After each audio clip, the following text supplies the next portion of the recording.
Hi, I'm Bristow and I'm lead DJ instructor here at Point Blank Music School.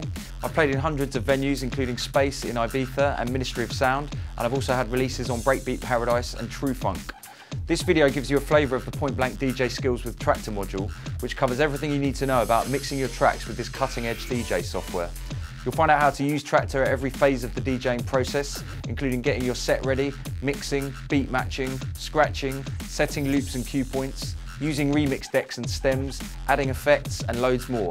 For more information, head to pointblanklondon.com.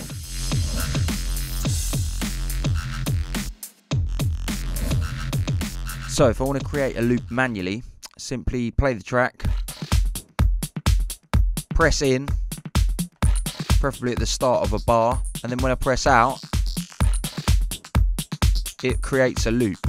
So that's a 2-bar loop. So we're on 5, 6, 7, 8.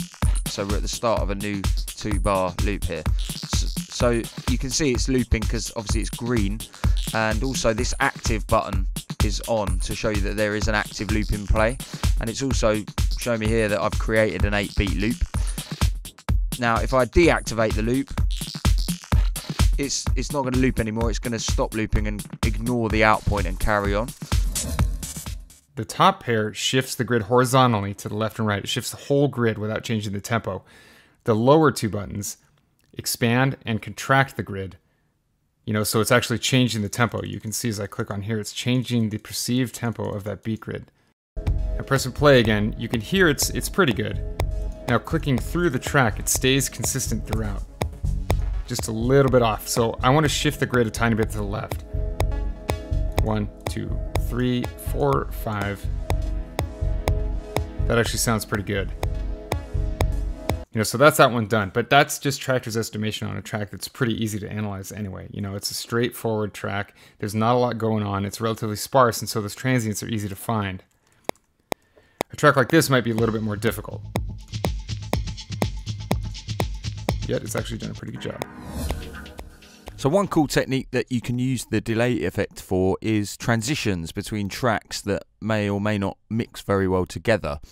Because it gives you a tail off, you can apply an echo or a delay to a track, pull down the fader and let that echo fade out nice and smoothly, and then start your new track. So it means you don't even need to really worry about the beats being matched. So this time I'm going to do it on a 1/4, which is like a 1-beat echo. So I'm going to start this new track.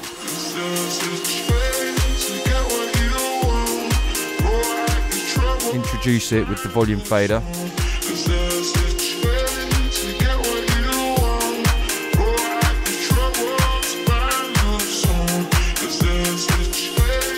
I'm going to take a bit of bass out of this one on the left just before I echo it out. Now I can see this one's about to go into a breakdown. So I'm going to put the echo on this new, on the one on the left.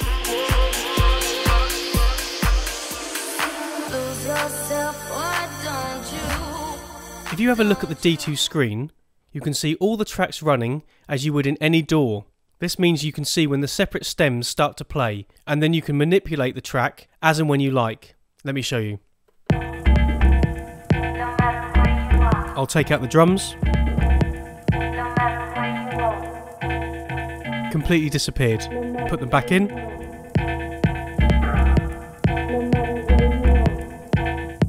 Take out the melody. Put it back in. Take out the ambience. And Vox.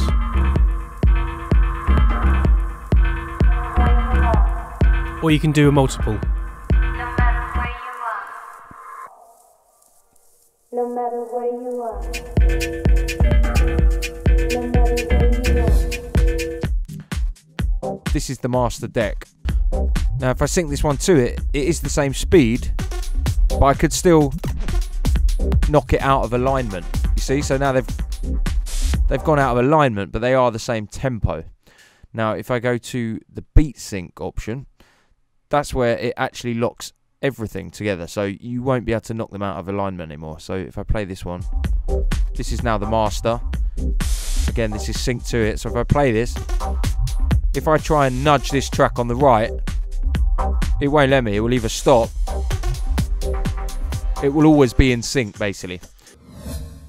Now you see that we've got both of these faders up this time. Let's pull one down, the track that you're not playing. Simply hit play on the main deck, which you have the fade out marker on.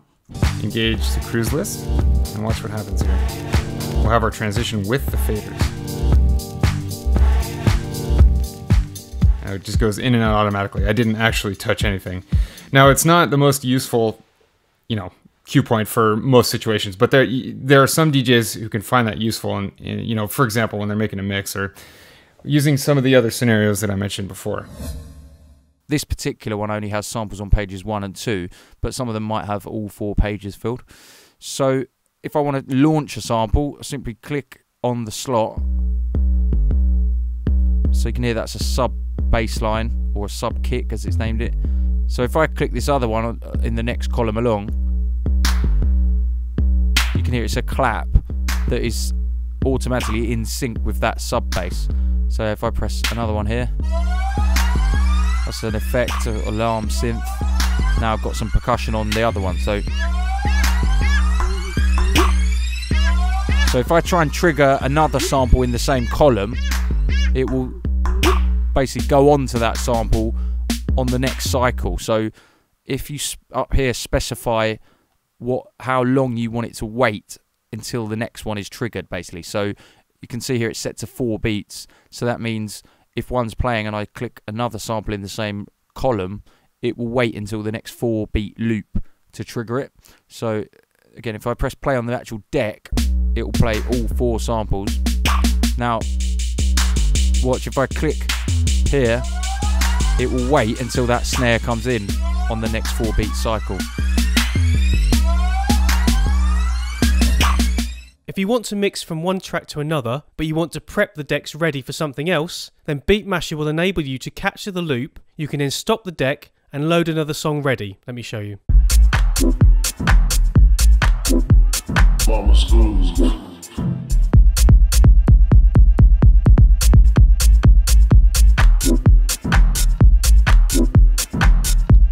I've stopped the deck, but the loop is still going.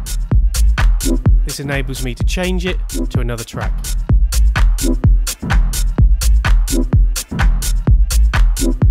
If I now change the wet and dry, I'll be able to hear the other track.